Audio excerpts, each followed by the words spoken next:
Hi everyone, எல்லோரும் எப்படி இருக்கீங்க? நல்லா இருப்பீங்கன்னு நினைக்கிறேன். எல்லாத்துக்கும் ஒரு மிகப்பெரிய டவுட் என்ன அப்படின்னா, 12th முடித்ததுக்கப்புறம் என்ன படிக்கணும், என்ன படித்தா பெரிய சம்பளத்தில் வேலை கிடைக்கும் அப்படின்னு சொல்லிட்டு நிறைய டவுட்டுகள். அதில் மிகப்பெரிய டவுட் என்ன அப்படின்னா, பிஎஸ்சி படிக்கிறதா இல்லை பிஇ பிடெக் படிக்கிறதா? பெரும்பாலும் மாணவர்கள் பிஎஸ்சி விரும்புவார்கள்.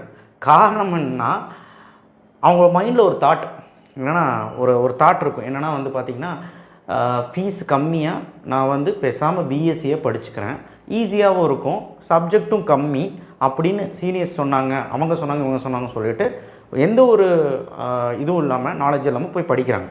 ஸோ பிஎஸ்சி வந்து மிகப்பெரிய கல்லூரியில் படிக்கிறது வேறு, ஏதோ ஒரு கல்லூரியில் படிக்கிறது வேறு.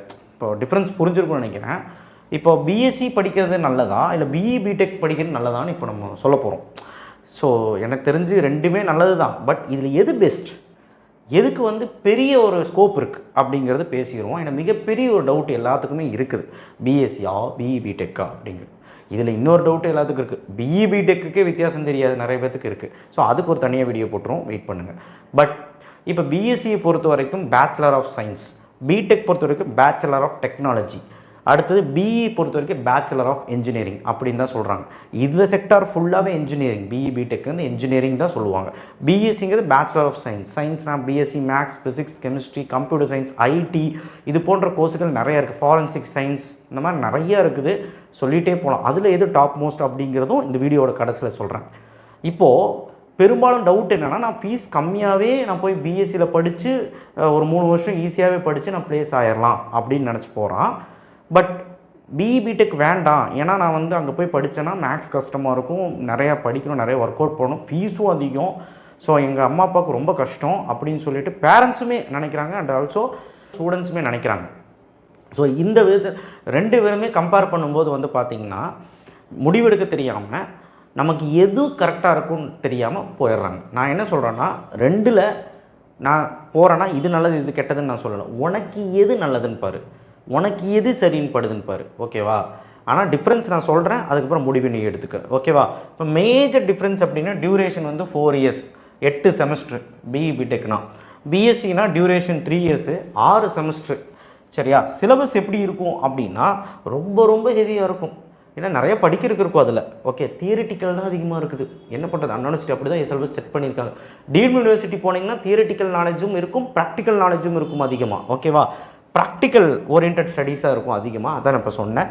இண்டஸ்ட்ரியல் ஓரியன்ட் ஸ்டடீஸ் கூட நம்ம கற்றுக்க முடியும். சென்டர் ஆஃப் எக்ஸலன்ஸ் சொல்லக்கூடிய விஷயங்களும் இந்த இன்ஜினியரிங் காலேஜஸில் நிறைய இருக்கக்கூடும். அண்டு சப்ஜெக்ட்ஸ் வந்து மோர் சப்ஜெக்ட்ஸும் நீங்கள் படிச்சுக்குவீங்க, நிறைய கண்டென்ட் படிப்பீங்க, ஓகேவா? நிறைய கண்டென்ட் கற்றுக்குவீங்க அப்படிங்கிறது சொல்ல முடியும் என்னால். சிலபஸ் அப்படிங்கிறது பிஎஸ்சியில் பேசிக்ஸ் தான் படிப்பீங்க, ஃபண்டமெண்டல்ஸ் தான் படிப்பீங்க, லெஸ் சப்ஜெக்ட்ஸ். இப்போ ஒரு செமஸ்டருக்கு பார்த்திங்கன்னா 4 சப்ஜெக்ட் 5 சப்ஜெக்ட் தான் இருக்கும், 2 லேபு 1 லேபு இருக்கும்.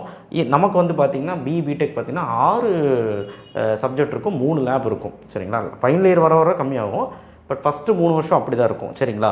ஸோ பிஎஸ்சிக்கு அப்படிங்கிறது ஃபஸ்ட்டு 2 வருஷம் அப்படியே மாடரேட்டாக ஒரு 5 சப்ஜெக்ட் ஒரு 2 லேப் அந்த மாதிரி இருக்கும். ஆனால் கடைசி வருஷம் வந்து அதுவும் இருக்காது, ப்ராஜெக்ட்ஸ் அந்த மாதிரி தான் இருக்கும்.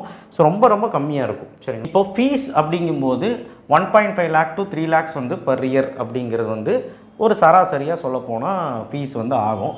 பிஎஸ்சியில் வந்து பார்த்திங்கன்னா 25K to 1 lakh, அதாவது நான் சொல்கிறது அப்ராக்சிமேட்டாக. பிஇ பிடெக்கில் 1.5 லட்சத்துலேருந்து 3 லட்சம் வரைக்கும் ஆகும் ஒரு வருஷத்துக்கு, அப்ராக்சிமேட்டாக சொன்னேன். 10 லட்சம் வாங்குற காலேஜ் கூட இருக்குது, அப்ராக்சிமேட்டாக சொன்னேன், சரிங்களா?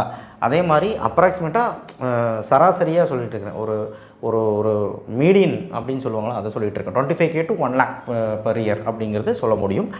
அதோட கம்மி ஃபீஸ்லேயும் படிக்கலாம் பிஎஸ்சியெல்லாம். ஜாப் ஆப்பர்ச்சுனிட்டி பார்த்தீங்கன்னா ரொம்ப ரொம்ப ஹையாக இருக்கும், ரொம்ப ரொம்ப ஹையாக இருக்கும். என்ன சார் அப்போ இன்ஜினியரிங் எடுக்க சொல்கிறீங்களா? அப்படி கிடையாது. என்ன ஜாப் வேணாலும், என்ன டிகிரி படிச்சினாலும் அதுக்கு ஜாப் உனக்கு வந்து வேணும்னு நினச்சிங்கன்னா ஸ்கில் இருக்கணும். Skill is a matter. ஸ்கில்லுனா நீ படிக்கும்போதே நிறைய விஷயங்கள் கற்றுக்கணும். இன்டர்ன்ஷிப்புன்னு ஒன்று இருக்குது, அது நிறையா போகணும். இன்டர்ன்ஷிப் போய் நிறைய கற்றுக்கணும், சர்டிஃபிகேட்ஸ் வாங்கி வைக்கணும். அண்ட் ஆல்சோ வந்து பார்த்திங்கன்னா நிறைய ஸ்கில்ஸை டெவலப் பண்ணணும். நீ சப்ஜெக்டை தாண்டி என்ன கற்றுருக்க அப்படிங்கிறது தான் ஒரு கம்பெனிக்கு தேவை. நீ தியரிட்டிக்கலாக படித்தது எதுவுமே வந்து ரியல் லைஃப்பில் யூஸ் பண்ணுவேன்னு தெரியாது. ஆனால் ஒரு ரியல் லைஃப்பில் யூஸ் பண்ணுற இண்டஸ்ட்ரியில் என்ன யூஸ் பண்ணுறியோ அதை நீ வந்து இம்ப்ளிமெண்டேஷன் பண்ணணும். ஐ மீன் ரியல் லைஃப்பில் இண்டஸ்ட்ரியில் யூஸ் பண்ணுவாங்கள்ல, அதை நீ வந்து இம்ப்ளிமெண்ட் பண்ணுறியா, ஐ மீன் நீ வந்து கற்றுருக்கியா அப்படிங்கிறது வந்து கம்பெனிக்காரன் பார்ப்பான். ஸோ அவனுக்கு அதுதான் தேவை. ஸ்கில் இருந்தால் பிஎஸ்சினாலும் சரி பிடெக்னாலும் சரி கன்ஃபார்மாக சொல்கிறேன் எங்கே போனாலும் ஜாப் உறுதி. ஆனால் சேலரி வைஸ் ரொம்ப டிஃப்ரென்ஸ் இருக்கும். சேலரி ஹையாக இருக்கும். பிடெக் ஸ்டார்டிங் சேலரி அதிகமாக இருக்கும். ட்ரைனிங் முடித்தோடனே அதிகமாக இருக்கும். சராசரியாக சொல்ல போனால் நமக்கு வந்து சேலரி டிபெண்ட்ஸ் வந்து பார்த்திங்கன்னா பாருங்கள் 4லேருந்து 7 லட்சம் எல்பிஏ, அதாவது ஒரு வருஷத்துக்கு 4லேருந்து 7 லட்சம் கிடைக்கிறத மீடியனாக சொல்கிறேன், ஆவரேஜாக சொல்கிறேன். ஓகேவா? ஸோ ஸ்டார்டிங் சேலரியே கொஞ்சம் அதிகமாக இருக்கிற மாதிரி இருக்கும் பிடெக்கில். ஜாப் ஆப்பர்ச்சுனிட்டி இதுக்கு வந்து கம்மிங் கிடையாது, இதுக்கும் இருக்குது நிறைய ஜாப் ஆப்பர்ச்சுனிட்டி. இதுக்கு தான் நிறைய ஜாப் ஆப்பர்ச்சுனிட்டி இருக்குது. ஏன்னா பிடெக் எடுத்தனா சம்பளம் அதிகமாக கொடுத்துணுன்னு சொல்லிட்டு பிஎஸ்சியில் ஹையர் பண்ணுவாங்க, சம்பளம் கம்மியாக கொடுத்தா போதுன்ட்டு. அது ஒரு செக்டாருமே அப்படி இருக்குது நிறையா கம்பெனிஸு. ஸோ அதனால் ஜாப் ஆப்பர்ச்சுனிட்டி நிறையா தான் இருக்குது. ஆனால் எந்த மாதிரி கம்பெனியில் ஒர்க் பண்ணுறோம், எவ்வளோ சேலரி இருக்கும், க்ரோத் இருக்கா க்ரோத் இல்லையா, அதாவது அந்த கம்பெனியில் ஒர்க் பண்ணால் உனக்கு க்ரோத் இருக்கா, இந்த கம்பெனி வந்து உனக்கு வந்து இன்க்ரிமெண்ட் வந்து வருஷம் எவ்வளோ பண்ணி லாஸ்ட்டாக நீ, அதாவது உனக்கு ஒரு 3 இயர்ஸ் 2 இயர்ஸ் கழிஞ்சால் நீ எவ்வளோ சம்பளம் வாங்குவ அப்படிங்கிறது ஒன்று இருக்குல்ல, அது எல்லாமே பார்க்க வேண்டியதாக இருக்குது. ஸோ சில கம்பெனியில் 10,000லேருந்து 25,000 தாண்டாது. ஏன்னா அவ்வளோதான் இருக்கக்கூடும் அதில். அதனால தான் சொல்கிறேன். ஸோ பார்த்தா இருக்கணும். இது பிடெக்கும் அப்படி தான், அது படித்தவங்களும் அப்படி தான். சில கம்பெனிஸ் வந்து சம்பளம் ரொம்ப கம்மியாக இருக்கும். அதாவது 10,000 தான் ஸ்டார்டிங்கே இருக்கும். அதுக்கப்புறம் வந்து பார்த்திங்கன்னா ஒரு 20-15 அப்படி தான் இருக்கும். மெதுவாக தான் கிராஜுவலாக இன்க்ரீஸ் ஆகும். மிஞ்சி போனால் 30 to 35 வரைக்கும் தான் இருக்கும். சில கம்பெனி சொல்ல முடியாது, அது கம்பெனிஸ் பொறுத்து மாறும், பார்த்துக்கோங்க. அண்ட் இதிலே வந்து பார்த்திங்கன்னா நிறைய விஷயங்கள் பேசலாம். பட் இது கம்பேரிட்டிவ்லி இதுதான் உண்மை. சேலரி வந்து கிராஜுவலாக தான் ஹை ஆகுங்க. இங்கே எடுத்தோன்னே ஹையாக இருக்கும். கம்பேரிட்டிவ்லி பிஎஸ்சியோட அதிகமாக சேலரி கிடைக்கும், இதுதான் உண்மை. சரிங்களா? அண்ட் சேலரி வைஸ் பார்த்திங்கன்னா பிஎஸ்சிக்கு 2 to 3 lakhs per annum கூட மீடியனாக சொல்லலாம். And 4 to 7 lakhs per annum வந்து மீடியனாக சொல்லலாம்.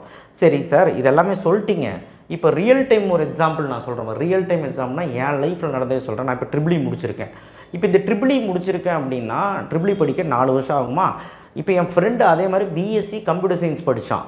அவனுக்கு வந்து பார்த்திங்கன்னா 3 வருஷத்துலேயே முடிஞ்சு போச்சு. அவன் 3 வருஷம் முடிஞ்சோடனே 4வது வருஷம் வேலைக்கு போயிட்டான். அந்த 4வது இயரில் ஸ்டார்டிங்லேயே வேலைக்கு போயிட்டான், பிளேஸ்மெண்ட் ஆகி. இப்போ நான் வந்து 4 வருஷம் கழிஞ்சு வேலைக்கு போகிறதுக்கு எனக்கு 1 வருஷம் டைம் ஆச்சு. லேட்டாக தான் கிடச்சிது.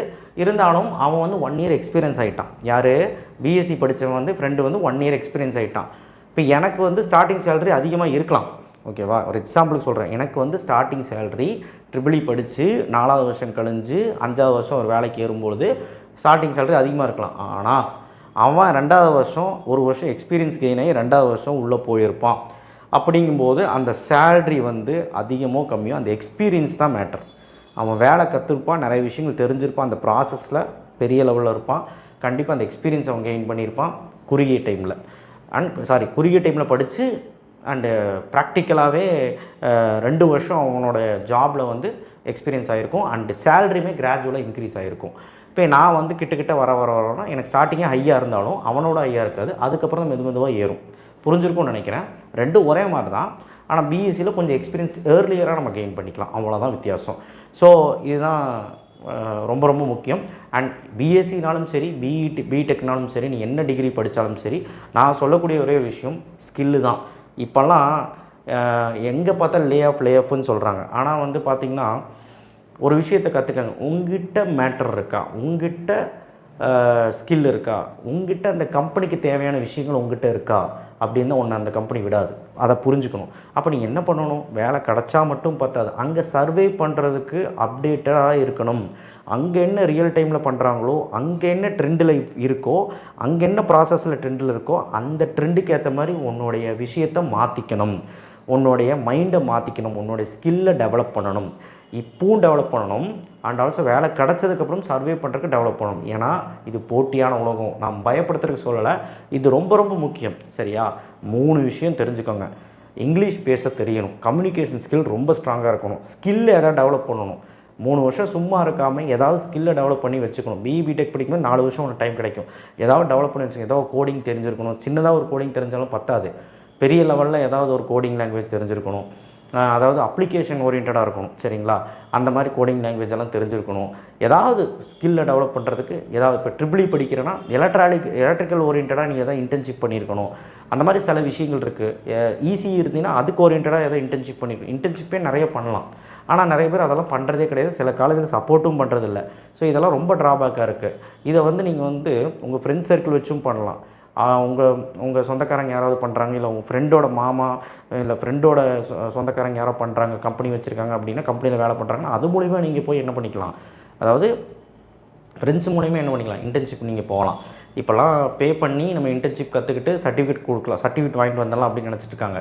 அது கை கொடுக்காது. நீங்கள் இன்டர்ன்ஷிப் போகிறீங்கன்னா முறையாக எல்லாமே கற்றுக்கணும். அங்கே ரியல் டைமாக என்ன நடக்குது அப்படிங்கிறது, இண்டஸ்ட்ரியில் என்ன நடக்குதுங்கிறது கற்றுக்கணும்.